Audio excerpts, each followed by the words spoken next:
Muito bem. Bom, gente, então deixa eu compartilhar minha tela aqui para a gente dar uma olhada naquela lista dos dons.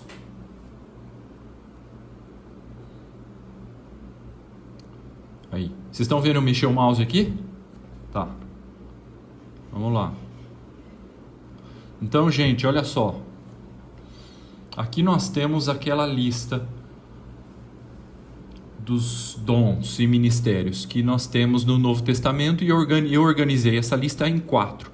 Só para a gente fazer um pequeno resumo muito rápido aqui, essas 4 listas são encargos que diz respeito à liderança da igreja local, dons do Pai, dons do Filho e dons do Espírito Santo. Eu coloquei numa sequência aqui de 1, 2, 3 e 4, mas não significa que é algo progressivo, né? Como se fosse uma escala, tá? Não. É só para uma questão de organização que eu coloquei aqui 1, 2, 3 e 4, tá? Então nós temos aqui essa lista de encargos que diz respeito à liderança da igreja local. Quem é a liderança da igreja local? É o pastor? Não. São os presbíteros e são os diáconos, como está escrito em 1 Timóteo capítulo 3, versículo 1 e versículo 8. E também nós temos o texto de Filipenses capítulo 1, versículo 1, que Paulo escreve aos presbíteros e diáconos da igreja de Filipos, da igreja da cidade de Filipos. Tá? Então aqui nós temos a liderança da igreja local. Nós temos uma outra lista aqui no Novo Testamento, que é a lista de Romanos capítulo 12, do versículo 6 ao 8, que é uma lista de 7 dons, dons do Pai. Tá? Por quê? Porque nesse texto aqui de Romanos 12, antes de ele começar a listar esses dons, ele fala que Deus deu dons aos homens, segundo a fé de cada um. Tá? E essa lista tem 7 dons: profecia, ministério, que significa serviço, ensino, exortação, que significa fortalecer, contribuir, presidir e misericórdia. Nós temos também uma outra lista, que eu chamo de dons do Filho, que está em Efésios capítulo 4, versículo 11. É uma lista de 5 dons. Quais são eles? Apóstolos, profetas, evangelistas, pastores e mestres. Tá? E é isso aqui que a gente vai aprender juntos hoje. Tá? Então vamos lá para o texto de Efésios capítulo 4, versículo 11, para a gente ler ali na Bíblia, falando sobre esses dons. Tá? Vamos abrir aí Efésios 4, 11, quem quiser acompanhar, eu vou fazer a leitura aqui. Deixa eu voltar aqui.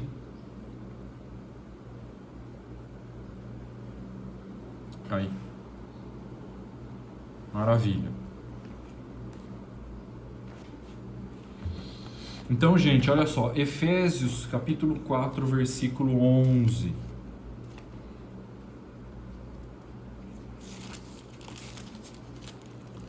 Diz o seguinte. Eu vou ler desde o versículo 7, para a gente ganhar um pouco de contexto aqui. Tá? Efésios capítulo 4, do 7 em diante. E a graça foi concedida a cada um de nós segundo a proporção do dom de Cristo. Por isso que eu chamo de dom de Cristo, esses dons que está no versículo 11, tá? Porque no versículo 7, né, dentro desse contexto aí, Paulo fala aqui sobre o dom de Cristo. Por isso que eu chamo de dom de Cristo, tá bom? Verso 8, por isso diz, quando ele, Jesus Cristo, subiu às alturas, levou o cativo o cativeiro e concedeu dons aos homens. Olha aí. Verso 9, ora, que quer dizer subiu, senão que também havia descido até as regiões inferiores da terra? Verso 10, aquele que desceu é também o mesmo que subiu acima de todos os céus para encher todas as coisas. Verso 11, e ele mesmo, ele quem? Jesus Cristo. E ele mesmo concedeu uns para. Então, quando fala para, significa que não serão todos uns para apóstolos, outros para profetas, outros para evangelistas e outros para pastores e mestres. Tá? Então tá aqui o texto da lista dos dons do Filho. Tá? Que diz que Jesus Cristo concedeu uns para apóstolos, profetas, evangelistas, pastores e mestres. Tá? E qual é o objetivo em comum desses 5 dons ministeriais? São dons diferentes, com características diferentes, mas esses dons diferentes têm o mesmo objetivo. Qual é o objetivo desses dons? Desses homens dons? Está no versículo 12. Com vistas ao aperfeiçoamento dos santos para o desempenho do seu serviço, para a edificação do corpo de Cristo. Esse é o objetivo que esses 5 dons diferentes têm.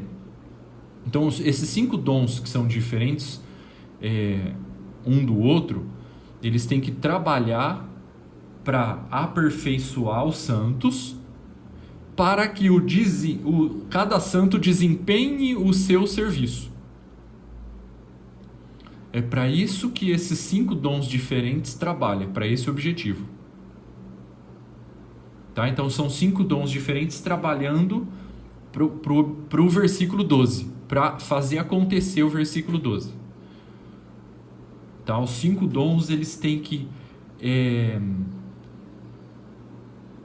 entrar em operação para aperfeiçoar os santos, para que cada santo cumpra o seu papel, desempenhe o seu serviço, faça a sua obra.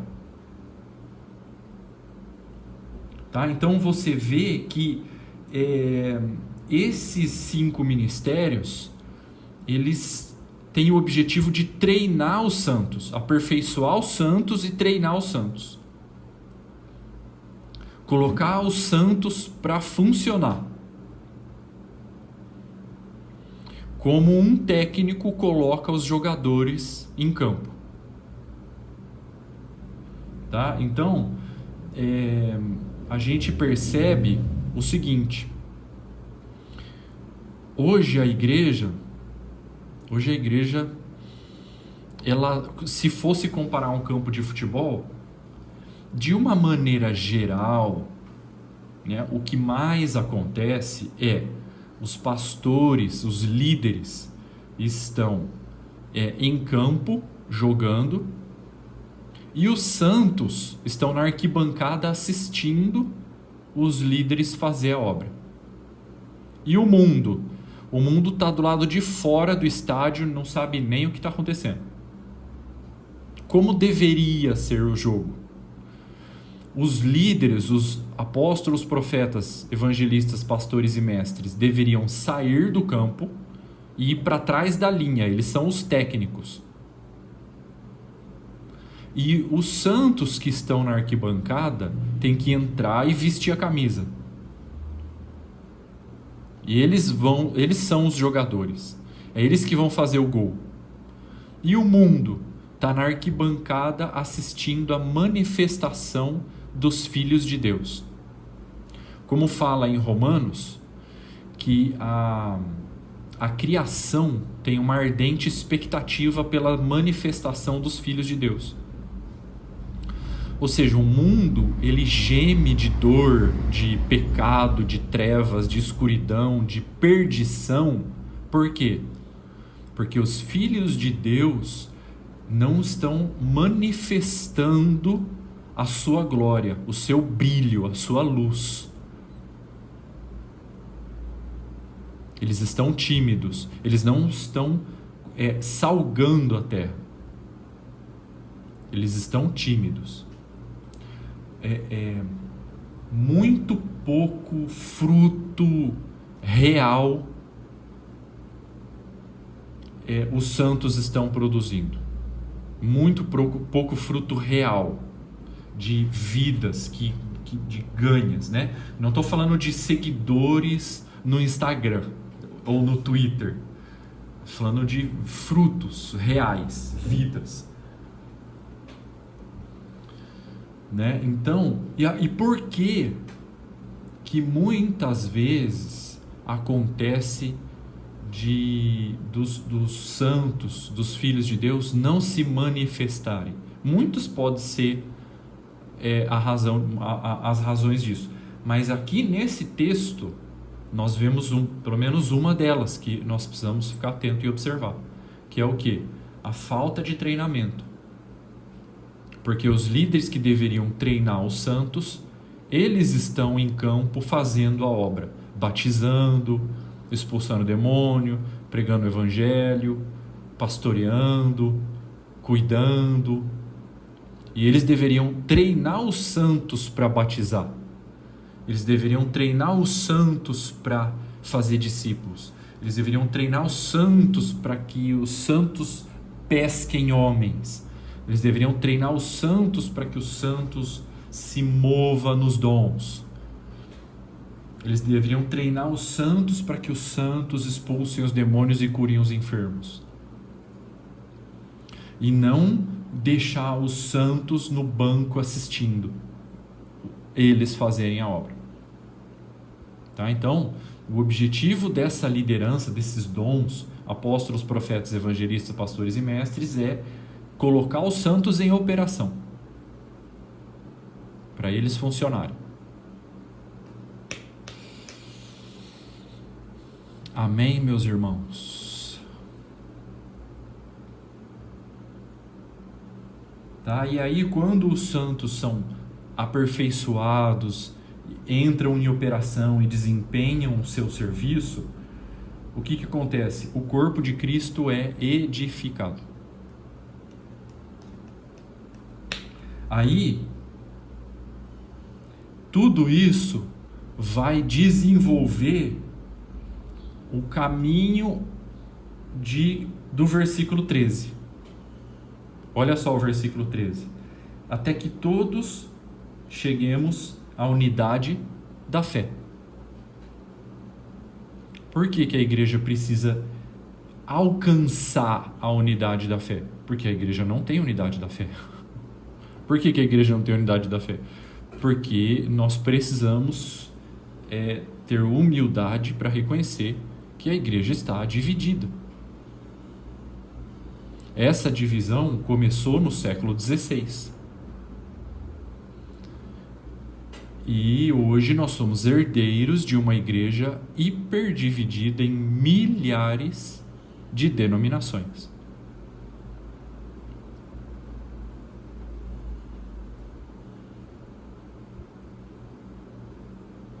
E esses apóstolos, profetas, evangelistas, pastores e mestres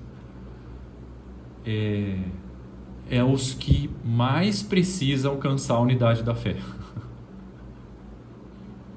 Porque se eles não têm unidade, os santos vão viver divididos.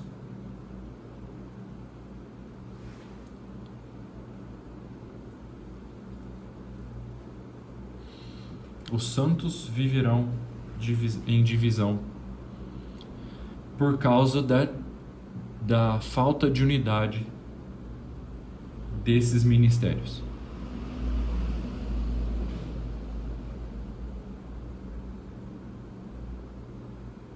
Então, alcançar a unidade da fé é de milagre para cima. Menos que isso não serve.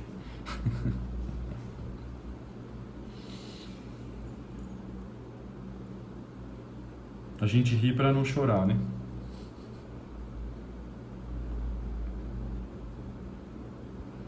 Tá? Então,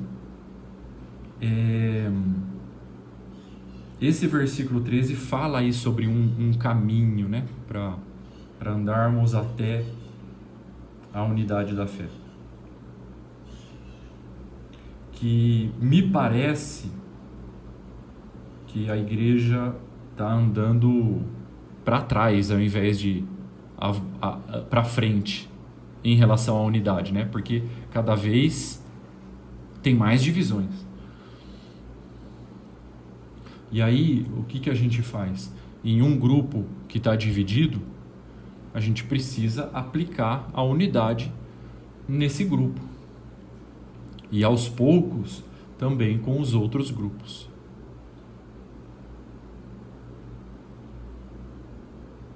Mas, enfim, esse é um assunto também muito extenso. E o versículo 13 também fala de mais um alvo a ser alcançado, além da unidade da fé. Qual que é?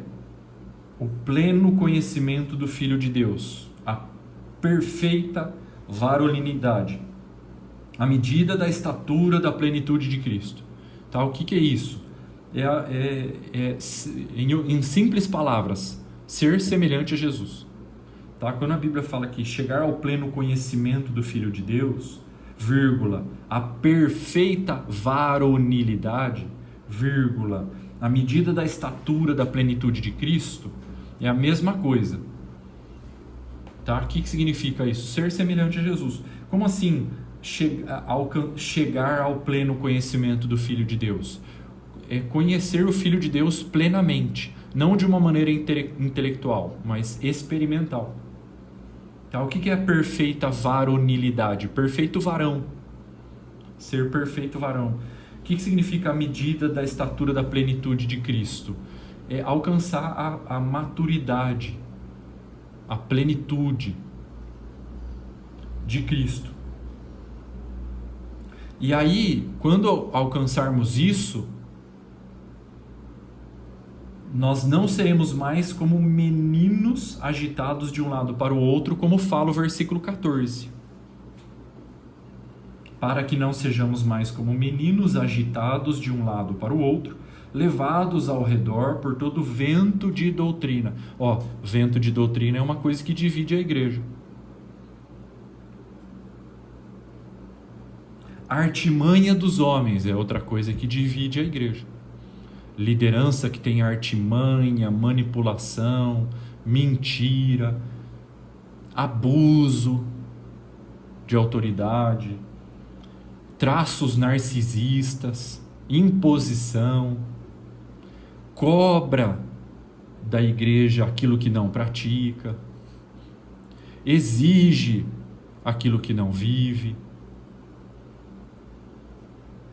Artimanha dos homens, astúcia com que induzem ao erro. Então, olha o tamanho do nó, meu Deus. Verso 15, mas seguindo a verdade em amor, cresçamos em tudo naquele que é a cabeça da igreja, Cristo. De quem todo o corpo, que corpo é esse? O corpo de Cristo, a igreja. Então está falando aqui, de quem todo o corpo. Tá? Que corpo? Corpo de Cristo. Quem é o corpo de Cristo? A igreja. Tá? Então ele está falando no versículo 15 que Jesus Cristo é a cabeça desse corpo, né? E esse corpo ele precisa estar bem ajustado, como fala no versículo 16, e consolidado pelo auxílio de toda a junta. O que é junta? Junta é uma coisa que liga um membro no outro membro. Né? O antebraço está ligado ao braço por uma junta. O braço está ligado ao corpo por uma junta. A perna está ligado no joelho e na canela por uma junta. Os dedos estão vinculados na mão, que está vinculado no braço, por uma junta. Tá? Então, quando a Bíblia fala aqui, no verso 15, de Cristo como cabeça, no 16 fala da igreja como o corpo dessa cabeça que é Cristo. E esse corpo, esses membros desse corpo precisa estar bem ajustado, consolidado, vinculado uns aos outros por essa junta, segundo a justa cooperação de cada parte, efetua o seu próprio aumento para a edificação de si mesmo em amor. Então olha só esse texto de Efésios 4, do 7 ao 16, é uma bomba. Tem muita coisa aqui. Muita coisa aqui. Amém, meus irmãos? Dúvidas até aqui? Perguntas? Ficou claro? Maravilha. Márcio, quando a gente lê Apocalipse, né? Tudo o que vai acontecer, né? Incluído a apostasia, sabe, né?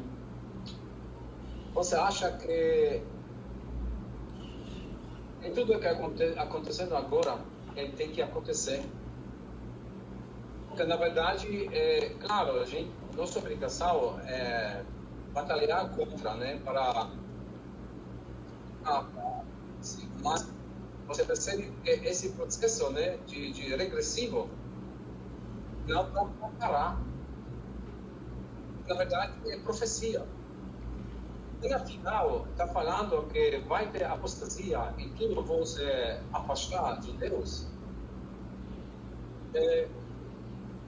Porque não sabe quem é. Eu, você ou outro, a gente já sabe, né? Nossa obrigação é batalhar, né? Para não deixar. Mas vai acontecer, eu acho. E está escrito, né? Não tem caminho para, não. A gente vai mudar nosso pensamento, vamos se juntar e não vai ter apocalipse, não vai ter apocalipse. Pois é, Darius. Pois é, se eu entendi bem aí a sua fala, é isso aí mesmo. É a apostasia, é a profecia dos últimos dias se cumprindo e não tem o que fazer. Vai acontecer isso aí mesmo e só a tendência é piorar. Né? A gente não tem controle sobre isso daí. Né? A apostasia está aí, já veio, já está instalada. O espírito do anticristo já está operando. Né? Hoje o diabo, entenda aqui, tá? Entre aspas bem grande. Hoje o diabo não possui corpo, ele cria ideias. Né? Claro que hoje o diabo ele ainda continua possuindo corpos, né? Mas hoje ele está criando muito mais ideias do que possuindo os corpos. Né? Que ideias? Ideias anti-Cristo. Tudo aquilo que é anti-Deus. Né? Como João fala na sua carta. Né? Que o espírito do anticristo ele já está no meio de nós e já está atuando. Né? O que é o espírito anticristo? É tudo aquilo que é anti-Deus. Né? Que já está aí, já está instalado e vai piorar. Né? O princípio das dores já começou de Mateus 24. Né? Os falsos mestres, falsos profetas já estão aí. Então, a gente não tem controle mesmo sobre isso daí. É que a gente faz o quê? A gente olha para o ideal e depois a gente olha para a realidade, a gente acaba ficando angustiado por causa disso daí. Né? Mas a gente tem que entender que a gente não tem controle sobre a realidade. A gente faz o que pode. E isso você já vê essa postura de fazer o que pode, fazer o possível, em Atos, na igreja primitiva, quando a Bíblia fala que a igreja de Jerusalém tinha uma multidão de crentes e havia um só coração e alma, eles estavam vivendo em unidade. Até que chegou a perseguição. Né? Eles estavam ali, na igreja de Jerusalém, tudo lindo, maravilhoso, tinha cura, tinha milagre, tinha recursos financeiros, tinha distribuição diária, ninguém tinha necessidade, em cada alma havia temor, havia unidade, havia santidade, tudo lindo, maravilhoso. Até que chegou a perseguição em Atos 8 e dispersou todo mundo, cara. Todos foram dispersos, a Bíblia diz, em Atos 8. Então acabou aquele não era um playground, né? Mas acabou aquela coisa linda que eles estavam vivendo ali. Aí eles fizeram o quê? Eles saíram pregando o evangelho. Os que foram dispersos por causa da perseguição, por causa da morte de Estevão. Eles saíram pregando o evangelho, eles faz o que pode, né? Não tem controle sobre a perseguição, a apostasia. A gente, é o que você falou, Dário, a gente batalha, né? A gente luta para fazer a vontade de Deus, mas a gente não tem controle sobre tudo isso daí, né? Então, dentro da nossa possibilidade, a gente luta, a gente batalha e a gente avança. Mas controle sobre as pessoas, a gente não vai ter, né? Não adianta. A gente tem que focar naquilo que a gente tem controle. Mas é isso mesmo.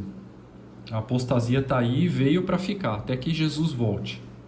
Então, é profecia se cumprindo mesmo. Muito bem. Agora, gente, como que nós vamos, no meio desse quadro, no meio desse nó, no meio desse quadro escuro e bagunçado que tá a realidade? E quando eu falo quadro bagunçado, eu falo de divisão da igreja, eu falo de pecado, eu falo de apostasia, do espírito do anticristo, falo de ideologias anti-Deus, anti-Bíblia e etc, e etc. Diante desse quadro todo, Jesus Cristo, como fala em Efésios 4:11, ele mesmo continua concedendo, levantando apóstolos, profetas, evangelistas, pastores e mestres. Ele continua fazendo isso daí. Até quando ele vai fazer isso? Até que todos cheguemos à unidade da fé, à perfeita varonilidade, à medida da estatura da plenitude de Cristo. Tá? Então vamos ver as características específicas desses dons ministeriais. Deixa eu só ver a mensagem aqui da Eliane. Ai do mundo por causa dos escândalos. Pois é, porque é necessário que venha escândalos, mas ai daquele por quem o escândalo vem. Pois é, olha aí, ó. É necessário, né? Mas ai daquele, misericórdia, esse ai daquele é aterrorizante. Ai daquele que...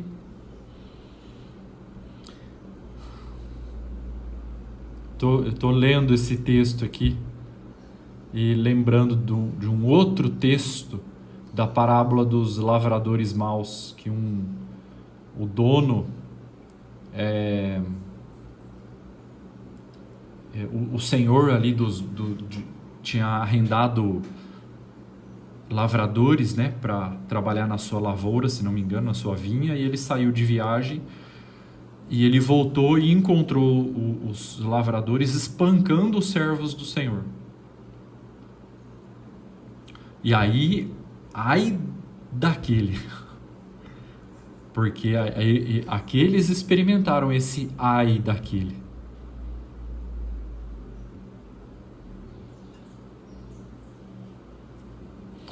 O outro texto que a Eliane colocou aqui, né? 1 Pedro 4,10. Serviam uns aos outros, cada um conforme o dom que recebeu, como bons dispenseiros ou administradores da multiforme graça de Deus. É exatamente isso aí, ó. Né? Então, o que a gente faz? A gente faz o que pode. O que a gente pode fazer? A gente serve uns aos outros com o dom que recebeu. É isso que a gente faz. Né? Dentro dos limites, dentro daquilo que a gente tem controle, a gente serve uns aos outros conforme o dom que recebeu. Tá? E aí que Jesus Cristo ele continua concedendo esses dons, que está em Efésios 4:11, né? Para que esses dons possam aperfeiçoar os santos, para que cada santo desempenhe o seu serviço, né? Agora, mesmo no quadro atual de divisão da igreja, Jesus Cristo continua levantando esses dons, esses homens dons, esses dons ministeriais, para que em cada fragmento da igreja aconteça esse aperfeiçoamento dos santos e esse desempenho do serviço de cada santo. Né? É assim que é vivido e aplicado nos dias de hoje esse texto de Efésios 4:11. Né? Nós temos aí inúmeros grupos, denominações diferentes espalhados no Brasil inteiro, e no Brasil nós temos homens apostólicos, proféticos, evangelísticos, pastorais e docentes, cada um no seu grupo, fragmentado, mas estão ali com o seu dom ministerial, operando e aperfeiçoando, né, os santos. E os santos ali nos seus grupos fragmentados estão desempenhando o seu serviço. Em alguns lugares, alguns grupos fragmentados experimentaram a unidade, né? Em cidades não muito distantes, aqui, por exemplo, em Jundiaí, nós temos ali um grupo que hoje vive em unidade, mas é um grupo proveniente de uma fragmentação de 4 denominações que estavam divididas. E eles experimentaram isso nos dias de hoje. Né? A sua liderança dessas 4 denominações começaram a tomar café juntos, despretensiosamente, e desenvolver ali uma amizade que levou anos. E hoje, nos dias de hoje, essas 4 lideranças desses 4 grupos fragmentados, eles vivem em unidade. Eles são uma congregação só e constituem um presbitério só do que agora é uma congregação só, uma comunidade só. E aí isso aconteceu em Jundiaí. Eu fui lá e eu vi esses irmãos, conheci eles pessoalmente. Eu fui lá faz anos já. Isso também aconteceu em Buenos Aires, da onde a Melissa veio. A Melissa congregava em um lugar aonde foi fruto da unidade de três congregações que estavam divididas. Se não me engano, era 3. Uma que estava lá com Jorge Mitian, outra que estava, acho que, se não me engano, com Ivan Baker, e o outro com um irmão de sobrenome Erickson. Se não me engano, não lembro os detalhes da história. Mas está lá em Buenos Aires. Eu fui lá e eu vi o fruto da unidade desses irmãos. Em Santiago, no Chile, também. Eu fui lá e eu vi. Eu estive com esses irmãos em 2014 e 2016. Eu vi eles lá. Eles são fruto da unidade de 4 denominações que estavam divididas. E hoje eles são uma comunidade só. Congregam juntos. Lá em Santiago, no Chile. Nos dias de hoje. Né? Então você vê que tem uma cidade também no Paraná. Se não me engano, é Cascavel. Se não me engano, é Cascavel. Que também é fruto da unidade de, não sei se 2 ou 3 congregações que estavam divididas. Tá? Então você vê que alguns homens, dons, né, que tem esses ministérios aqui de Efésios 4:11, eles alcançam a unidade com suas congregações. Tá? Então, isso mostra que é possível. Né? São raras, dá para contar no dedo, de uma mão só, mas é possível. Muito bem. Então, mesmo num quadro de divisão da igreja, a Efésios 4:11 está aí. Jesus Cristo continua levantando esses homens ministeriais, esses dons ministeriais, para o aperfeiçoamento dos santos. Tá? Esses dons ministeriais, como a gente já aprendeu, têm o mesmo objetivo, tá? Que é aperfeiçoar os santos para que os santos desempenhem o seu serviço. Tá? Agora,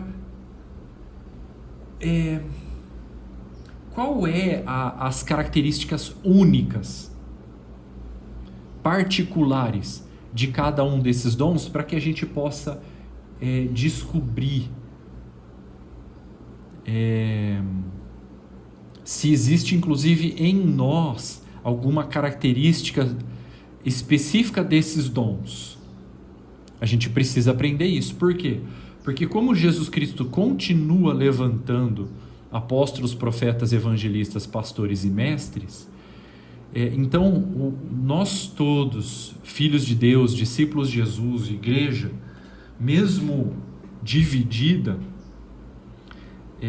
todos nós precisamos aprender as características únicas e particulares, específicas desses dons, para que a gente possa olhar para dentro de nós e observar se existe alguma característica de algum desses dons aqui, para que a gente possa entrar em operação, para que a gente possa servir uns aos outros, cada um conforme o dom que nós recebemos, como a Eliane colocou aí o texto de 1 Pedro 4,10, tá? Então, vamos ver agora quais são as características específicas de cada um desses dons ministeriais de Efésios 4:11. Apóstolos, profetas, evangelistas, pastores e mestres.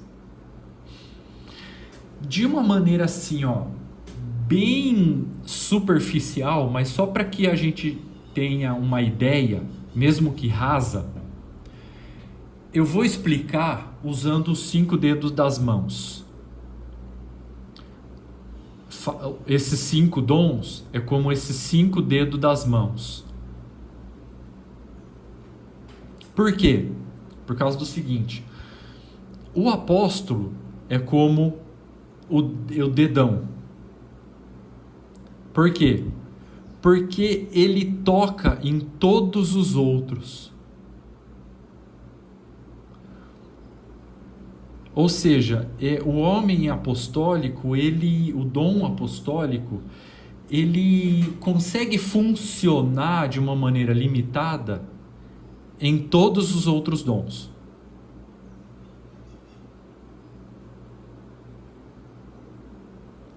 O profético é como o dedo indicador, que é que aponta para onde a igreja deve ir. Ou muitas vezes aponta onde está o erro, onde está desalinhado. Esse muro aqui está torto, foi edificado torto, está desalinhado. Levantaram esse muro aqui torto, está fora do prumo. O evangelista é esse dom aqui, é esse dedo aqui, que ele é maior, tem maior alcance para alcançar os perdidos e treinar os outros a alcançar também os perdidos. Muitas vezes o evangelista, ele chega em uma outra cidade antes que o apóstolo, evangelizando. Por exemplo, você vê isso na vida de Felipe. Em Atos, a Bíblia fala, se não me engano, em Atos 8, fala que Felipe chegou na cidade de Samaria, começou a evangelizar e batizar. Depois eles enviaram 2 apóstolos lá, naquela cidade. Mas Felipe, evangelista, chegou primeiro. Como você sabe, Márcio, que Felipe era evangelista? Porque, se não me engano, é em Atos 19 que fala que Felipe era evangelista. Se não me engano, é Atos 19. Depois eu vejo bem qual que é o versículo. Tá? Por exemplo, a cidade de Colosso foi evangelizada, se não me engano, por Epafrodito, antes mesmo de Paulo chegar lá, Paulo apóstolo. Tá? Então, se foi mesmo o Epafrodito, você vê ele fazendo uma função de evangelista. Tá? Deixa eu ver aqui se era ele mesmo.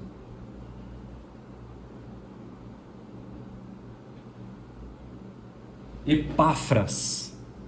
Foi Epáfras que chegou evangelizando a cidade de Colossos, fez discípulo lá, e ele chegou lá antes de Paulo. O próprio Paulo fala isso na carta aos Colossenses, no capítulo 1, tá?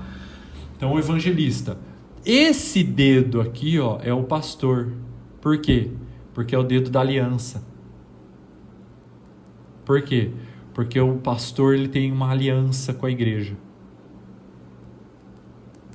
O pastor, a característica mais forte dele é o quê? É a comunhão. É o bem-estar a longo prazo de todas as ovelhas. O pastor, ele é o homem mais próximo das ovelhas. Ele é o ministério mais próximo das ovelhas. Ele está em todas as comunhões, ele sempre está ali em volta da mesa, está comendo junto, está servindo um prato de comida, ele está sempre ali perto. Ele sabe o nome de todos os filhos, de todos os irmãos, a data de aniversário. Tá? Ele se dilui nos relacionamentos. O dedo mindinho é o mestre. Por quê que é o mestre? Porque ele serve para coçar o ouvido, porque o mestre é digno de ser ouvido, escutado.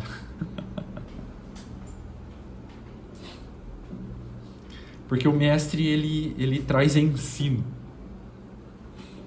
Tá? Então, de uma maneira bem rasa e até um pouco cômica,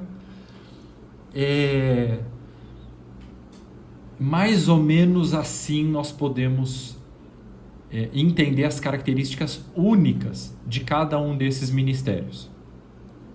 Tá? Nossa, foi muito bom, gostei, viu? Bem lúdica. Né? E dá para ter uma ideia aí, né? Então, por exemplo, o dom apostólico, ele é um dom de fundamento, de trazer fundamento, né, para a igreja. Ele é um dom de formar obreiros, novos obreiros, constituir a liderança da igreja local, os presbíteros e os diáconos da igreja local, e constituir essa liderança com imposição de mãos. Como nós vemos o ministério apostólico de Paulo em Atos 14, 23, ele constituindo em cada localidade a eleição de presbíteros. Tá? Então você vê aí uma função apostólica. Tá? Traz fundamento da igreja, da sua natureza original, da sua essência, traz o fundamento da igreja, que ninguém pode lançar outro, o qual é Jesus Cristo, como o próprio Paulo fala em 1 Coríntios 3, 10 e 11. Como sábio arquiteto, eu lancei o fundamento, e ninguém pode lançar outro, o qual é Jesus. Né? Então aí a gente aprende que o dom apostólico vai lançar o fundamento, que é Jesus Cristo, para que a igreja esteja fundamentada não em um conjunto de regras, não em uma revelação, não em um sonho, não em um profeta, não em um pastor, mas em Jesus Cristo. Tá? O dom profético, ele vai ele também é um dom de fundamento. Por quê?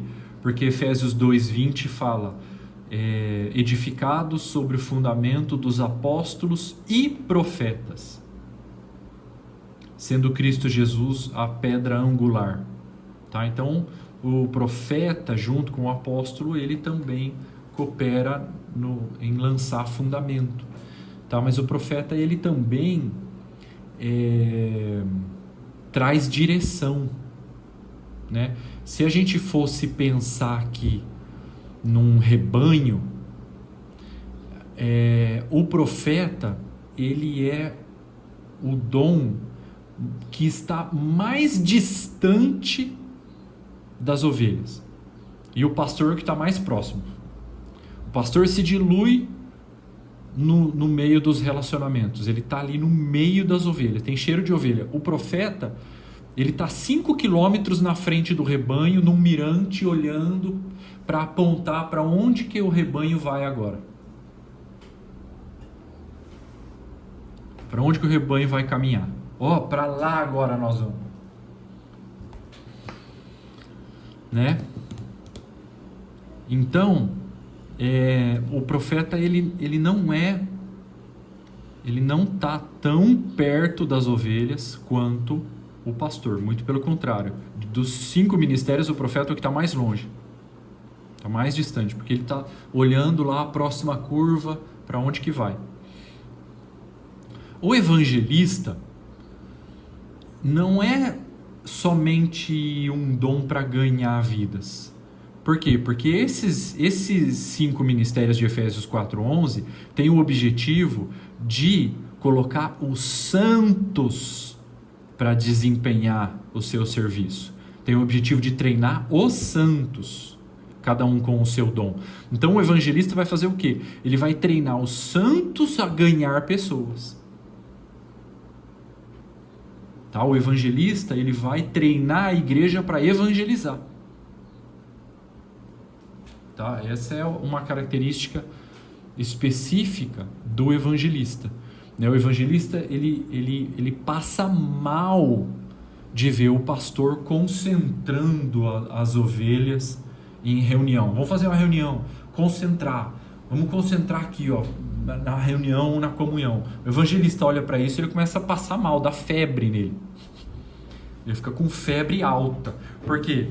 Porque ele quer pegar essa concentração, colocar todo mundo na rua para evangelizar, curar os enfermos, expulsar demônio, batizar as pessoas, ganhar outras vidas. Então ele vai fazer isso daí. Tá? O pastor não, o pastor vai concentrar. Não, vamos ficar aqui em comunhão, aqui entre nós, aqui, que tá bom do jeito que tá, calma. Senão vai dispersar, vai dividir. Não, vamos... É por isso que esses ministérios, muitas vezes, eles começam a bater cabeça entre eles, né? Eles se chocam. Por quê? Porque o evangelista quer colocar todo mundo para a rua para evangelizar. O pastor quer concentrar todo mundo para fazer a ceia. E o mestre olha assim e fala assim, gente, que evangelizar, que ficar partindo pão. Precisa Bíblia, gente, Bíblia. Nós precisamos aprender a Bíblia. Vocês querem ficar partindo pão, querem ficar saindo para a rua, mas a gente não sabe nem Bíblia. Então, eles entram em conflito por causa disso daí. Então, o que precisa acontecer? Precisa acontecer o seguinte, precisa ter espaço para que todos desempenhem o seu serviço com ordem e decência, como o próprio Paulo fala em 1 Coríntios 12. Seja tudo feito com ordem e decência. Precisa ter esse espaço para que todos esses ministérios treine a igreja, cada um com o dom que recebeu. O mestre recebeu o dom de ensino, então o que ele vai fazer? Ele vai ensinar a igreja a ler a Bíblia, vai ensinar a igreja a aplicar as verdades bíblicas, vai ensinar a igreja a ter as verdades bíblicas como seu ponto estável, sem se desviar. O pastor vai ensinar os irmãos a viver em paz, em comunhão, uns com os outros. A respeitar as diferenças. Ele vai trabalhar pela reconciliação, pela paz, pela comunhão, partir o pão. O evangelista, ele vai fazer o quê? Ele vai treinar os santos a evangelizar, ele vai treinar os santos a batizar. Tá vendo? Tô vendo que você está inseguro, você não sabe o que falar para as pessoas. Tô vendo que você não tá tendo muita sabedoria para abordar as pessoas na rua.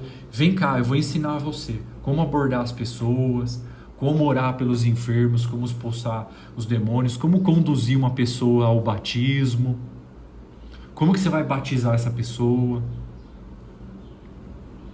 O pastor vai ensinar a igreja como cuidar dos novos convertidos. O profeta vai ensinar a igreja a profetizar. Porque aquele que profetiza fala aos homens edificando, fortalecendo e consolando. Vai ensinar a igreja a ter discernimento espiritual, discernir os espíritos, a discernir o fundamento. O apóstolo, ele vai trabalhar na formação de novos obreiros, ele vai plantar a igreja em outras cidades, ele vai trazer o fundamento, ele vai corrigir a sã doutrina, ele vai velar pela sã doutrina, pela santidade.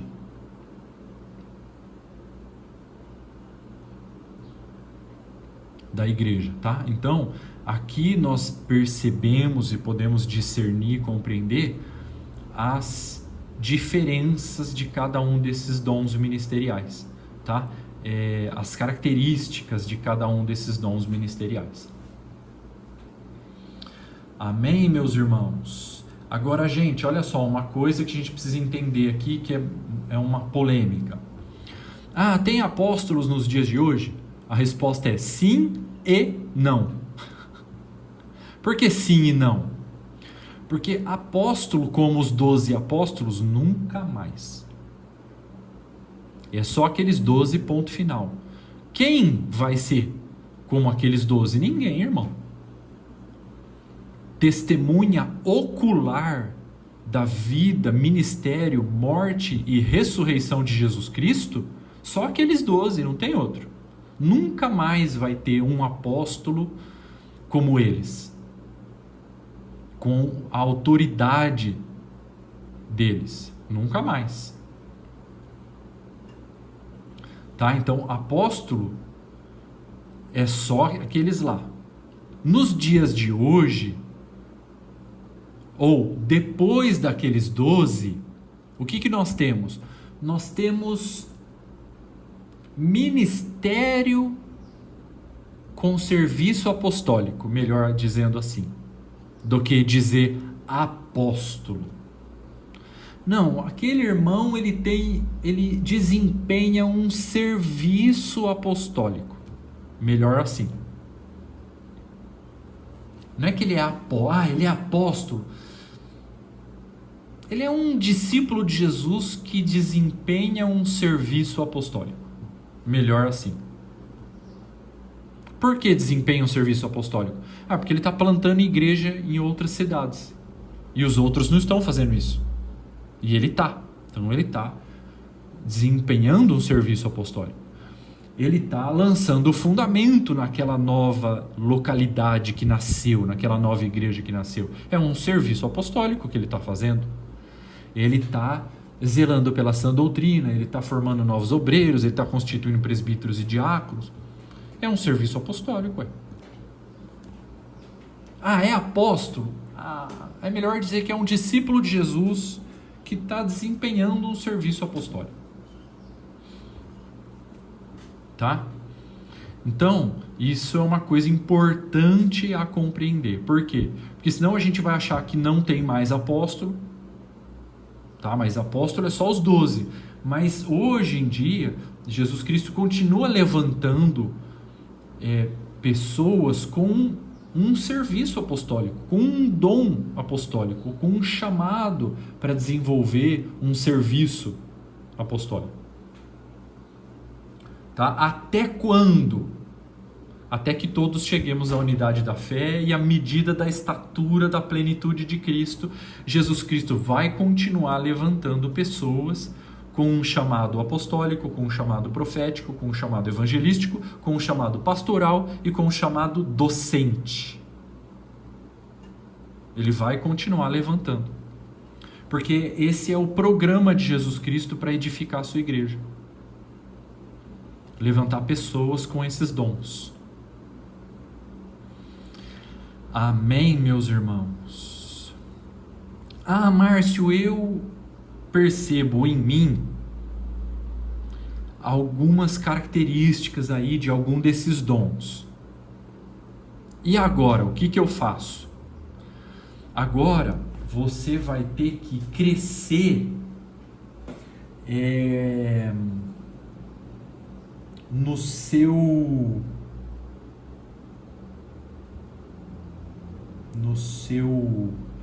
deixa eu encontrar a palavra aqui, peraí. Na proporção do seu dom, como fala no versículo 7, Efésios 4:7.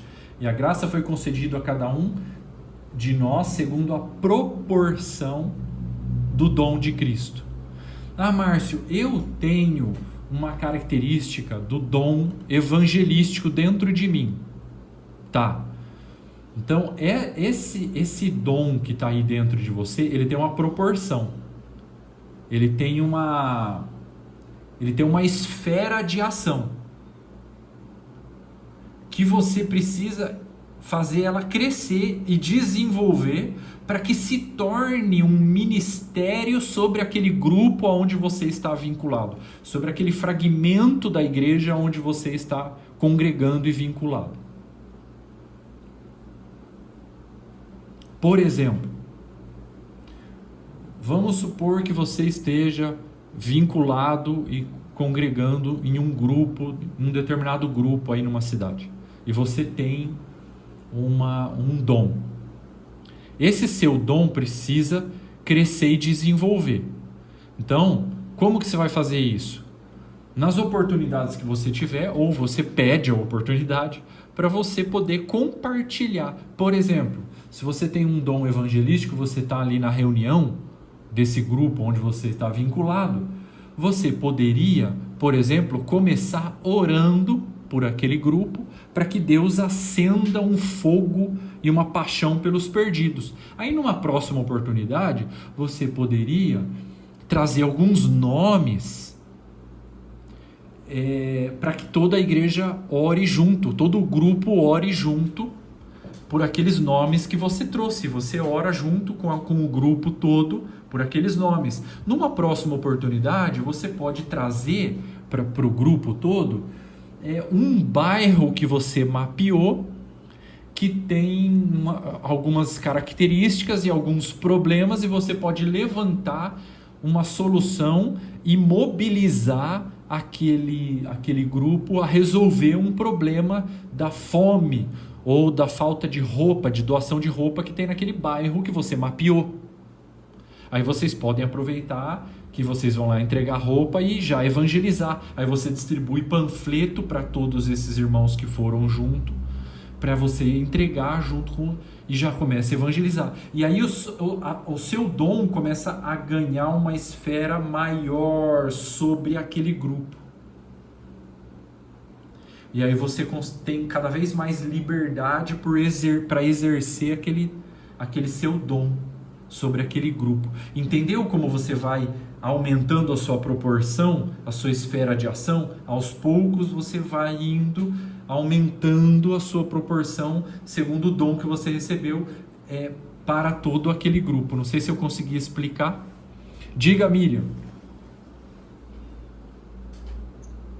Observando bem o que acontece no Brasil, porque no Brasil acho que é o país que existe mais denominações, né? E aqui no Brasil, acho que por ter tanta grande bagunça, né?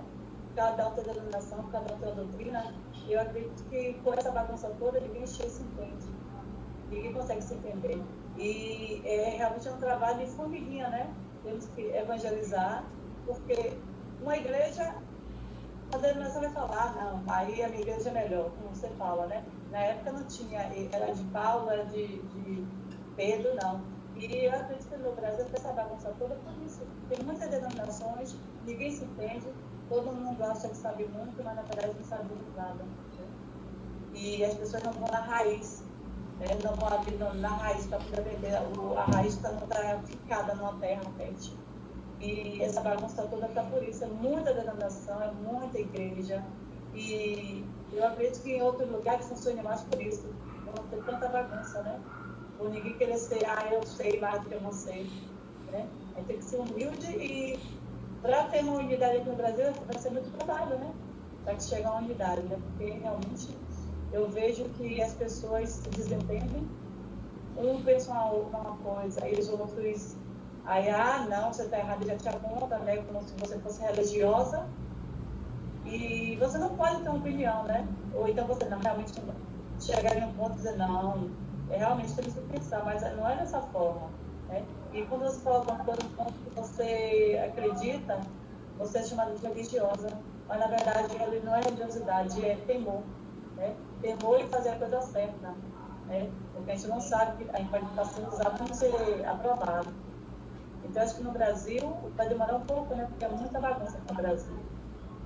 Muita denominação e isso entristece, né? Porque a gente vê tantos irmãos precisando que a palavra chegue e a gente fica até, eu por enquanto ainda tenho receio de falar alguma coisa, né? Ainda é difícil você sair, porque estamos aprendendo, né? Sair na rua e pregar, né?